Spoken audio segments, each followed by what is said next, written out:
बिस्मिल्लाहिर्रहमानिर्रहीम अस्सलाम वालेकुम दोस्तों, welcome back to another video. आज की वीडियो है 2020 होंडा सिविक के ऊपर। कार के इंजन कंट्रोल मॉड्यूल के ऊपर एरर कोड आ रहा है P0366 cam shaft position sensor B range performance. Honda ज्यादातर single overhead cam engine design करती है, लेकिन जो टर्बो इंजन है 1.5 ये डॉक इंजन है, डुअल ओवरहेड केम शाफ्ट हैं इसके अंदर। केम शाफ्ट बी हमारे पास एग्जॉस्ट की केम शाफ्ट होती है और इस केम शाफ्ट के ऊपर लगे हुए केम सेंसर को कहा जाता है केम शाफ्ट पोजीशन सेंसर बी। इस सेंसर को हॉल इफेक्ट सेंसर कहा जाता है। इसमें एक पिन पे 5 वोल्ट होते हैं, एक इसमें ग्राउंड होता है और एक इसकी सिग्नल की वायर होती है। बहुत सारी गाड़ियों की पॉजिटिव फीड हमारे पास 12 वोल्ट भी हो सकती है। भी हमारे पास एरर कोड में रेंज परफॉर्मेंस का प्रॉब्लम आता है तो इट्स मीन कि हमारा जो एक्टिवेटर है उसके अंदर प्रॉब्लम है। शाफ्ट पोजीशन सेंसर कोई एक्टिवेटर नहीं है। इस सेंसर की मदद से जो एक्टिवेटर की पोजीशन है उसको इंजन कंट्रोल मॉड्यूल मॉनिटर करता है और क्रैंक सेंसर की पोजीशंस को भी चेक करता है। जब भी क्रैंक शाफ्ट की पोजीशन 10 डिग्री पर आती है उस टाइम पे केम शाफ्ट की पोजीशंस को मॉनिटर करते हुए इंजन कंट्रोल मॉड्यूल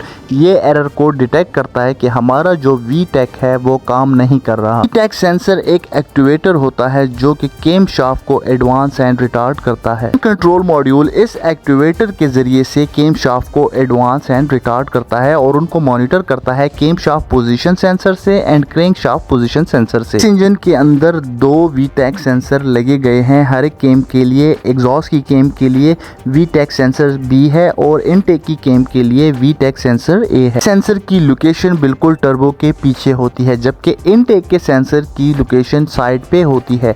आपको इसका डायग्राम भी इसके साथ शेयर किया गया है जिसमें आपको इसकी लोकेशंस बताई गई हैं।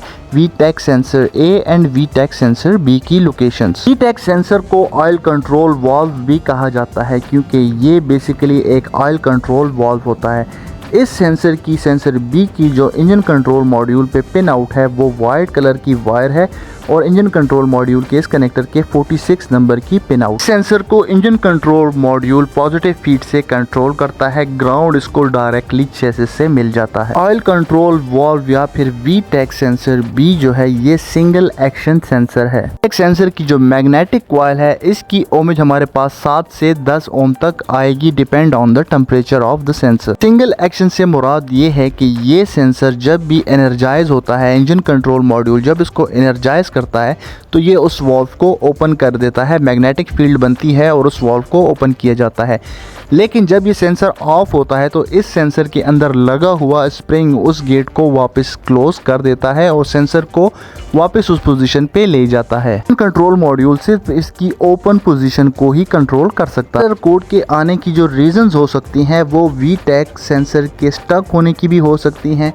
हमारा जो हॉल इफेक्ट सेंसर लगा हुआ है, जो केम शाफ्ट पोजीशन सेंसर है, वो किसी टाइम पे फॉल्स रीडिंग प्रोवाइड करता है इंजन कंट्रोल मॉड्यूल को, उसकी वजह से भी हो सकता है। केम शाफ्ट का इंटरनल मैकेनिज्म जिसको हम केम शाफ्ट एक्टिवेटर कहते हैं, उस एक्टिवेटर का स्टक होना या उसके ऑयल के पैसेजेस का स्टक होना। और लास्ट में हमारे पास इंजन ऑयल भी हो सकता है। इंजन ऑयल की क्वांटिटी बहुत ही कम हो जाना या फिर इंजन जो पंप है, ऑयल पंप है, उसका प्रेशर कम प्रोड्यूस करना, ये रीजंस भी हो सकती हैं। और में इस एरर कोड के आने की मेन रीजन थी हमारे VTEC सेंसर का स्टक होना।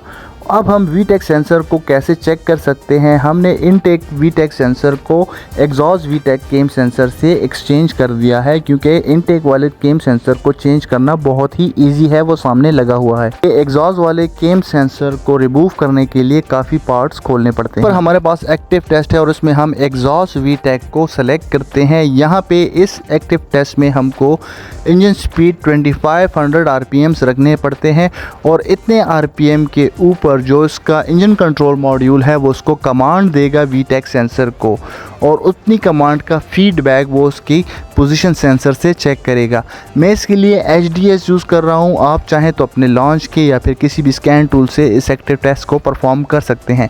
HDS को यूज़ करने का पर्पज़ इसलिए है, इसके अंदर हमें बहुत ही चीज़ें मॉनिटर की जाती हैं, बहुत सी चीज़ें हमें दिखाई जाती हैं। एक्टिव टेस्ट में जो सेंटर वाली वाल्व टाइमिंग है आप इसको नोटिस करें, इसको 12 से 15 की कमांड दी गई है। ये है इसका फर्स्ट स्टेप में इस वाल्व टाइमिंग को 30 डिग्री की कमांड दी जाती है और ये देख सकते हैं 30 डिग्री बिल्कुल स्टेबल है। उसके बाद आता है इसका थर्ड स्टेप, और थर्ड स्टेप के अंदर हमारे पास जो वाल्व टाइमिंग होती है ये 28 डिग्री से लेके 35 डिग्री तक होती है, और ये भी बिल्कुल एक ही पोजीशन के ऊपर इसको ऑपरेट करवा रहा है और हमारा ये सिस्टम बिल्कुल नॉर्मल है। तो हम किसी और स्कैन टूल पे करते हैं ये एक्टिव टेस्ट, तो वहाँ पे हमें सिर्फ नॉर्मल या फिर एब नॉर्मल बताया जाता है, लेकिन HDS के अंदर ये फंक्शन है कि हमें इसकी वाल्व टाइमिंग बताई जाती है।